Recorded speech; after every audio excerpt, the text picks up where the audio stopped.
शुरू करने जा रहे हैं प्रश्नावली 4.3 के प्रश्नों को। तो प्रश्नावली 4.3 का जो पहला प्रश्न है आप लोग बना के देखना, उसमें कुछ नहीं करना है, बस उसमें क्या करना है कि सबसे बड़े घात वाले को पहले लिखना है, जो चर घात है उसके साथ, जो एक्स के घात है उसको पहले लिखना है, सबसे बड़े घात को, उसके बाद छोटा, फिर उससे छोटा, फिर उससे छोटा, बस इतना ही आपको उसमें करना है।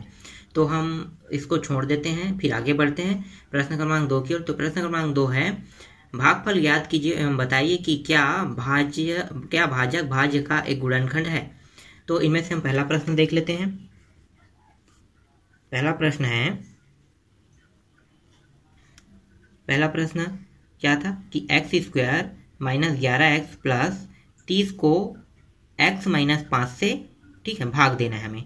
तो इसको देखो यहाँ पे थोड़ा सा, x² माइनस 11x प्लस 30, ठीक है, ये है। इसको किससे भाग देना है हमें? चलो भाग देने वाले सेम तरीके से हल करते हैं। इसको हमें भाग देना है x माइनस 5 से, ठीक है, x माइनस 5 से भाग देंगे। तो इसको x माइनस 5 से भाग देंगे तो x वाले सीरीज को अभी तक आप लोगों ने कभी भाग दिया है? नहीं दिया है ना। तो कैसे देंगे? तो देखो यहाँ पे सबसे आसान तरीका है कि इसके पहले अंक को देखना है, x का पहला अंक, और इसके पहला अंक जिसे हम भाग दे रहे हैं, ठीक है, जिस संख्या को भाग दे रहे हैं उसका पहला अंक और इसके पहला अंक। तो देखो यहाँ पे पहले अंक में क्या है x है, और इसके पहले में x है। तो ये तब तक के भाग नहीं जा सकता जब तक के जो ये x है और ये x बराबर ना हो जाए। तो कैसे करेंगे? तो यहाँ पे देखो जिसे हम भाग दे रहे हैं वो क्या है, x माइनस 5, ठीक है। x माइनस 5 को देखो यहाँ पे x का एक घात है और यहाँ पे देखो x का 2 घात है, ठीक है, यहाँ पे एक घात और यहाँ पे 2 घात। तो यहाँ पे इसको x को 2 घात होने के लिए कितने x की जरूरत है? 1 x का। तो इसके साथ क्या कर दो, गुणा कर दो 1 x का। अब क्या निकलेगा? x² माइनस 5x, ठीक है, आ गया। इसको यहाँ पे लिखो x² माइनस 5x, ठीक है। अब इसको घटा दो, घटाते हैं तो ये देखो, घटाते हैं तो ये माइनस हो गया और ये जो माइनस है वो क्या हो जाता है, प्लस हो जाता है। अब यहाँ पे घटाओ तो ये दोनों कट गया, इसका मान 0 आ गया। ये माइनस और ये प्लस कितना हो जाएगा, ये घट जाएगा। तो घटने के बाद कितना बचेगा, माइनस 6x। माइनस 6x क्यों बचा? क्योंकि माइनस 11 बड़ा है प्लस 5 से, इसलिए माइनस संख्या यहाँ पे हम लिख रहे हैं, ठीक है, माइनस 6x। उसके बाद इस 30 को उतार दो तो प्लस 30, ठीक है, उतार दिया प्लस 30 को। अब कितने बार गया है? तो देखो जिससे हम इसको गुणा किए हैं उसी को कहते हैं बार बार जाना, ठीक है। तो ये x बार गया है, वहां कितने बार गया है, x बार। आगे हल करें तो अब देखिए फिर से देखते हैं कि यहाँ पे देखो x है और यहाँ भी x है, x दोनों बराबर हो गए, ठीक है, x से दोनों बराबर है। लेकिन क्या यहाँ पे देखो, यहाँ पे माइनस 6 है और यहाँ पे क्या माइनस 6 है? नहीं है। x तो यहाँ भी है, x यहाँ भी है, लेकिन यहाँ पे माइनस 6 नहीं है। तो हम क्या करेंगे, माइनस 6 के साथ इसको गुणा कर देंगे।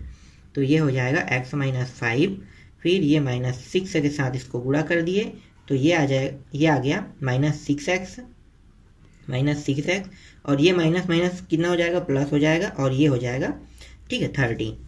अब इसको यहाँ पे लिख लो तो ये माइनस 6x प्लस 30।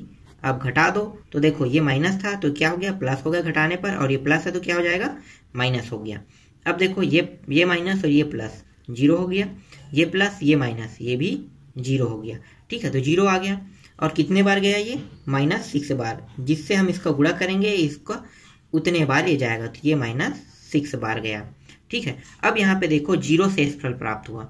अगर कहीं पे 0 शेषफल प्राप्त होता है तो आपका जो समीकरण है वो क्या होगा, गुणनखंड होगा, ठीक है। तो मतलब ये क्या है, ये गुणनखंड है। तो आप लिखो यहाँ पे शेषफल 0 आता है, यहाँ पे लिखो अतः शेषफल, ठीक है, 0, अतः शेषफल 0 आता है,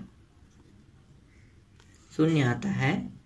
तो x माइनस 5 एक गुणनखंड है, ठीक है, गुणनखंड है। बस इतना ही आपको लिखना है। जब ये शेषफल 0 प्राप्त होगा तभी ये क्या होगा, गुणनखंड होगा, ठीक है। तो ये गुणनखंड है। इसी तरह से आप प्रश्न क्रमांक 2 के सारे प्रश्नों को बना लेना। आगे देखते हैं प्रश्न क्रमांक 3 को। तो x² plus 2x square plus 3x plus 4, ठीक है, ये 2 है, 2x। अब इसको भाग किससे करेंगे, तो हम इसको भाग दे रहे हैं x माइनस 1 से, ठीक है। अब जैसे हमने पहले वाले में किया है वैसे ही इसको भी करेंगे, ठीक है। घात 3 है, थोड़ा प्रश्न अलग लिख रहा था मैं। हाँ, अब देखें तो ये x का 3 घात plus 2x square plus 3x plus 4 को भाग दे रहे हैं x माइनस 1 से। तो जब हम इसको इससे भाग देंगे तो यहाँ पे देखो इसका पहला अंक और इसका पहला, तो इसका x3 है और इसका x1 है, तो इसको भी x3 होने के लिए कितने x की जरूरत है, 2x को, मतलब x का 2 घात की जरूरत है। तो यहाँ पे आप लिखो x माइनस 1 और गुणित कर दो x के 2 घात के साथ, तो कितना होगा, ये हो गया x 3 घात और ये अंदर होगा तो माइनस x 2 घात, ठीक है। इस संख्या को यहाँ पे लिख लो जो अभी किया आपने, x 3 घात माइनस x का 2 घात। अब इसको घटा दो, तो ये घटाने पर ये माइनस हो गया और ये माइनस था वो क्या हो गया, प्लस हो गया, तो ये कट के 0 आ गया, ये प्लस, देखो ये प्लस और ये प्लस, ये तो ये देखो ये प्लस हो गया और ये प्लस हो गया, तो ये कितना होगा, 2 और 1 3, तो ये हो गया 3x स्क्वायर। कितने बार गया, तो यहाँ पे देखो x स्क्वायर बार गया, जिसे हम गुणा करते हैं उसको यहाँ पे लिखते हैं। अब उसके बाद इसको उतारो, प्लस 3x, ठीक है, यहाँ पे 3x हो गया। अब यहाँ पे देखो, यहाँ पे x का 1 घात है, यहाँ पे x का 2 घात है, तो कितने x से गुणा करेंगे, 1, लेकिन साथ ही साथ इसमें 3 भी जुड़ा है, तो इसमें भी 3 का गुणा करेंगे। तो यहाँ पे लिखो x माइनस 1 एक 3x, ठीक है, 3 और एक x से गुणा करेंगे तो ये क्या हो जाएगा, इसके बराबर ये हो जाएगा, ठीक है। तो देखो, तो ये हो जाएगा 3x स्क्वायर माइनस 3x, ठीक है, इसको यहाँ पे लिख लो 3x स्क्वायर माइनस 3x। अब इसको भी फिर से घटा दो तो ये माइनस हो जाएगा, ये माइनस है तो ये प्लस हो गया। अब ये प्लस और माइनस क्या हो, कट के 0 हो गया, और ये क्या हो गया, प्लस प्लस, ये हो गया प्लस 6x, ठीक है। अब लास्ट बचा क्या है, प्लस 4, कितने बार गया, तो यहाँ पे देखो तो ये है प्लस 3x बार, ठीक है, समझ में आया, कितने बार गया, प्लस 3x। अब यहाँ पे देखो, यहाँ भी x है, यहाँ भी x है, दोनों बराबर हैं, लेकिन साथ ही इसके साथ 6 का गुणा है तो इसमें भी 6 का गुणा करेंगे। तो x माइनस 1, तो x के साथ तो गुणा नहीं करेंगे क्योंकि x पहले से, तो फिर किसके साथ करेंगे, 6 के साथ, तो गुणा कर दो 6 का, तो 6x माइनस 6, ठीक है, तो ये हो जाएगा 6x माइनस 6। अब यहाँ पे देखो घटा दो, ये माइनस और प्लस, ठीक है, तो ये हो गया 0 और ये आ गया प्लस 10। तो यहाँ पे आपको क्या बताना है कि क्या यह मान क्या है, गुणनखंड नहीं है, पूछा है। तो देखो यहाँ पे शेषफल कितना आ रहा है, 10 आ रहा है, मतलब ये क्या है, ये गुणनखंड नहीं है, ठीक है, ये गुणनखंड नहीं है। यहाँ पे लिखो, अतः यहाँ पे लिख लेते हैं शेषफल, ठीक है, शेषफल 10 आ रहा है, 10 आ, ठीक है, रहा है, अतः यह x माइनस 1 एक गुणनखंड नहीं है, एक ठीक है, गुणनखंड नहीं है, गुणनखंड नहीं है। और शेषफल 10 आ गया तो भागफल कितना होगा, भागफल बराबर, देखो भागफल हो गया, हाँ यहाँ पे मैंने 6 को अभी नहीं लिखा हो ना, तो यहाँ पे लिख लो 6, ठीक है। तो भागफल कितना होगा, x square plus 3x plus 6, ठीक है, तो ये भागफल है। और शेषफल कितना है, यहाँ पे देखो शेषफल 10 है, हमें यही बताना था, शेषफल और भागफल। तो ये रहा आपका प्रश्न, इस तरह से बन गया।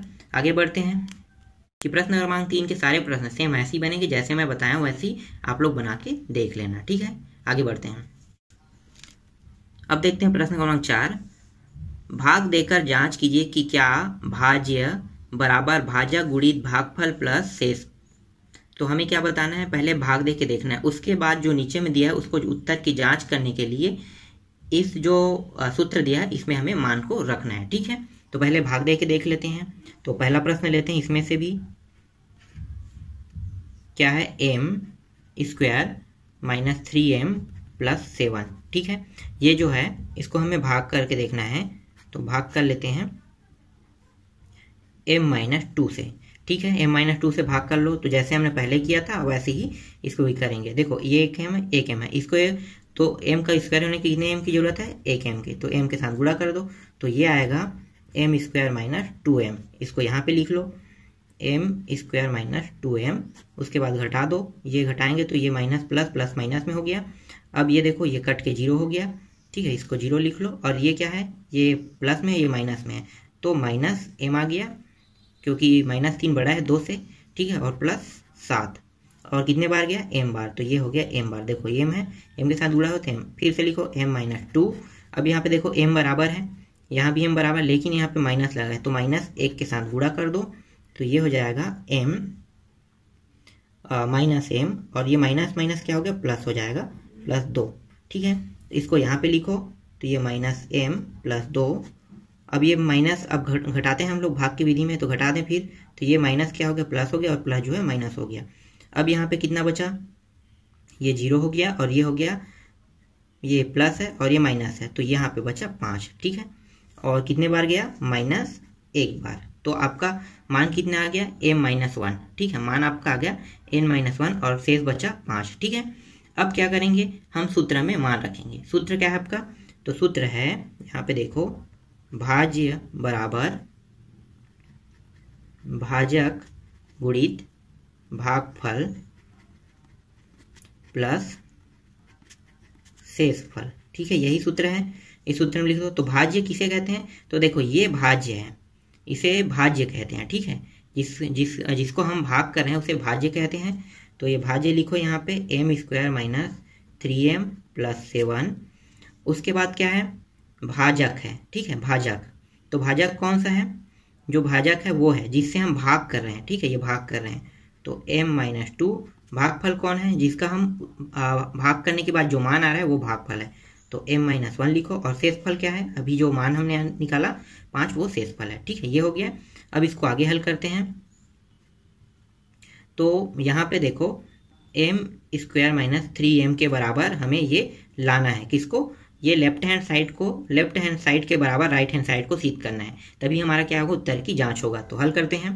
तो देखो ये एक पद और ये दूसरा पद, ठीक है, पहला पद दूसरा पद, तो गुणा कैसे करते हैं, एक पद को स्थिर रखते हैं, फिर एक बार इसके साथ, फिर फिर पहले पद को स्थिर रखते हैं, फिर एक बार इसके साथ गुणा करते हैं, ठीक है। तो अगर आप लोग गुणा आता है तो हम डायरेक्ट गुणा करें, चलो पहले डायरेक्ट नहीं करते, चलो आप लोगों को बताते हैं। m-2, उसके बाद एक बार m के साथ गुणा कर दो, फिर यहाँ पे चिन्ह कौन सा, माइनस है, तो माइनस लिख लो, ठीक है, और चलो माइनस बस लिख लो, -1, माइनस के साथ 1 लिखना ही है, ठीक है। उसके बाद यहाँ पे क्या है, m-2, फिर माइनस नहीं, 1 के साथ गुणा कर दो, क्योंकि हमने माइनस यहाँ पे निकाल लिया, ठीक है, तो 1 के साथ गुणा कर दो, ये हो गया, प्लस कितना है, 5 है, ठीक है। आगे बढ़ो। अब यहाँ पे देखो, इसको करो m² - 2m, फिर इसका गुणा कर दो, तो ये हो जाएगा, अभी कोष्टक में रखो इसको, -1, फिर ये हो गया m-2 + 5, फिर आगे गुणा करते हैं, तो ये हो जाएगा m² - 2m, इसका अंदर गुणा कर दो माइनस का, तो ये हो जाएगा -m, और ये माइनस माइनस क्या हो गया, प्लस हो गया, +2 + 5, ठीक है, इतना हो गया। फिर आगे हल करेंगे, तो ये हो जाएगा m का स्क्वायर, ठीक है, ये हो गया m² माइनस ये 2 1 कितना हो गया, 3m, और ये कितना हो गया, 5 2 7, ठीक है। तो देखो लेफ्ट हैंड साइड यहाँ पे हो गया m² - 3m + 7 के बराबर क्या है, ये भी है, देखो ये मान और ये मान दोनों बराबर है, मतलब ये क्या हो गया, सिद्ध हो गया, हमने उत्तर की जांच कर लिया, ठीक है, सिद्ध हुआ। इसी तरह से उत्तर की जांच आप लोगों को करना है, और ये उत्तर की जांच हो, बाकी प्रश्नों को सेम ऐसे ही आपको बनाना है, ठीक है। आपको समझ में आ गया होगा, ये पूरा प्रश्नावली और अध्याय भी खत्म हो गया।